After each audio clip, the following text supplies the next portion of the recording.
Friends, greetings of the day.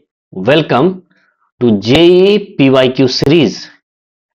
आज हम conservation of energy और एस्केप वेलोसिटी से रिलेटेड प्रॉब्लम को सॉल्व करेंगे। ये रहा हमारा आज का पहला प्रश्न। An object is allowed to fall from height r above the earth where r is the radius of earth. Its velocity when it strikes the earth's surface ignoring air resistance will be। हमें कहा गया है कि अर्थ है जिसका radius क्या है, r है, और एक ऑब्जेक्ट है जो हाइट r पे यानी रेडियस ऑफ अर्थ के इतना हाइट पे उस ऑब्जेक्ट को अलाउ किया गया है कि वहां से वो फॉल करे टुवर्ड्स अर्थ सरफेस। और जब ये ऑब्जेक्ट अर्थ के सरफेस पे पहुंचता है तो उस समय क्या वेलोसिटी होगा। तो इस केस में जो फोर्स एक्ट कर रहा है उस पार्टिकल पर वो कंजर्वेटिव फोर्सेज है, इसलिए इस केस में हम कंजर्वेशन ऑफ एनर्जी के कंसेप्ट को यूज कर सकते हैं।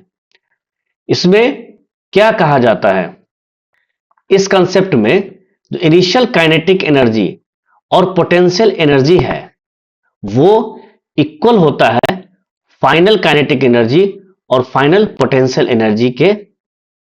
यानी जो एनर्जी होता है इनिशियल जितना एनर्जी है वही एनर्जी फाइनल भी होगा। तो इनिशियली इस केस में जो ऑब्जेक्ट की वेलोसिटी क्या है, जीरो है, क्योंकि वो वहां से फॉल कर रहा है तो इनिशियली जीरो वेलोसिटी है। और पोटेंशियल एनर्जी उस ऑब्जेक्ट का क्या होगा, minus G M M by R plus H. ये आर प्लस एच क्या है, जो सेंटर ऑफ अर्थ है, क्योंकि अर्थ क्या है, एक स्फीयर है, उसका पोटेंशियल किसी भी डिस्टेंस पे वो क्या होता है, जी एम बाय वो जो डिस्टेंस होता है अर्थ के सेंटर से। इस केस में डिस्टेंस क्या है, आर प्लस आर, लेकिन अभी फिलहाल के लिए हमने उस हाइट को एच ही लिया है। तो जो पोटेंशियल एनर्जी होगा इनिशियली वो क्या होगा, minus G M M by R plus H is equal to जो फाइनल काइनेटिक एनर्जी है जब ये ऑब्जेक्ट इस अर्थ सरफेस पे पहुंचेगा तो क्या होगा, हाफ एम वी स्क्वायर। मान लेते हैं कि जब ये ऑब्जेक्ट अर्थ सरफेस पे रीच कर रहा है उस समय उसका वेलोसिटी v है, इसलिए उसका काइनेटिक एनर्जी हो जाएगा हाफ एम वी स्क्वायर। फिर जब ये अर्थ सरफेस पे ऑब्जेक्ट हिट करेगा तो उस समय उसका पोटेंशियल एनर्जी क्या होगा, minus G M M by R, क्योंकि उस समय उस ऑब्जेक्ट का सेंटर ऑफ अर्थ से कितना डिस्टेंस होगा, रेडियस के बराबर ही तो होगा। तो जब हम इस इक्वेशन को रीअरेंज करेंगे तो हाफ एम वी स्क्वायर क्या हो जाएगा, minus G M M by two R, क्योंकि आर प्लस एच यहां हाइट कितना है, आर के बराबर है, यानी रेडियस ऑफ अर्थ के बराबर है, इसलिए minus G M M by two R होगा plus G M M by R होगा। इससे हाफ एम वी स्क्वायर क्या आ जाएगा, G M M by two R. ये capital M mass of earth है और ये स्मॉल एम क्या है, मास ऑफ द पार्टिकल है। तो वी स्क्वायर हो जाएगा जी एम बाय आर, क्योंकि यहां से टू कैंसिल हो जाएगा और यहां से स्मॉल एम भी कैंसिल हो जाएगा। तो वी स्क्वायर होगा जी एम बाय आर। जब हम इस वी स्क्वायर को यानी जी एम बाय आर को हम मल्टीप्लाई और डिवाइड करें आर से तो क्या होगा, G M R by R square. लेकिन G M by R square वो होता है एक्सेलरेशन ड्यू टू ग्रेविटी यानी स्मॉल जी, इसलिए वी स्क्वायर हो जाएगा स्मॉल जी इंटू आर यानी रेडियस ऑफ अर्थ। इसका मतलब है जो वेलोसिटी होगा वो होगा अंडर रूट जी आर, यानी जब ये ऑब्जेक्ट अर्थ सरफेस को हिट करेगा तो उस समय उसका वेलोसिटी होगा अंडर रूट जी आर। इसलिए हमारा आंसर हो जाएगा ऑप्शन ए। ये रहा हमारा अगला प्रश्न। A body is projected vertically upwards from the surface of earth with a velocity equal to 1/3 of escape velocity. The maximum height attained by the body will be. और हमें radius of अर्थ दिया हुआ है 6400 किलोमीटर और small जी का value 10 metre पर second square है। इसमें कहा गया है कि अर्थ सरफेस से किसी पार्टिकल को प्रोजेक्ट किया गया है वर्टिकली अपवर्ड और हमें पूछा गया है कि ये मैक्सिमम हाइट कितना रीच करेगा, यानी जब ये पार्टिकल प्रोजेक्ट होगा तो उसका काइनेटिक एनर्जी डिक्रीज होगा और उसका पोटेंशियल एनर्जी बढ़ेगा और एक टाइम पर उसकी काइनेटिक एनर्जी जीरो हो जाएगी, यानी वेलोसिटी जीरो हो जाएगा।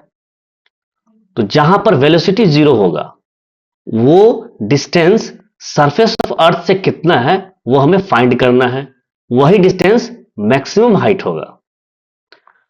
तो हम जानते हैं कि एस्केप वेलोसिटी होता है v is equal to √2gm/r।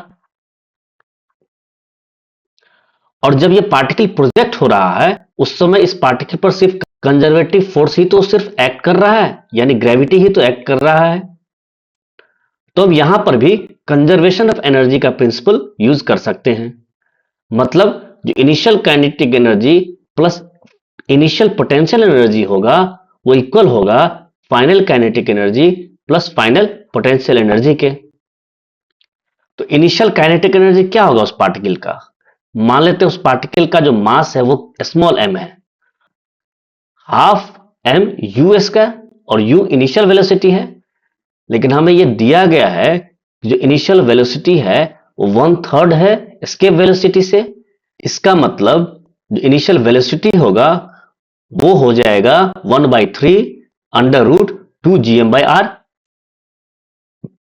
इसलिए काइनेटिक एनर्जी हो जाएगा हाफ m 1/3 इंटू √2gm/r का होल का स्क्वायर प्लस, और जो पोटेंशियल एनर्जी होगा वो होगा -gmm/r, क्योंकि सरफेस ऑफ अर्थ पे पोटेंशियल एनर्जी -gmm/r होता है, is equal to final kinetic energy.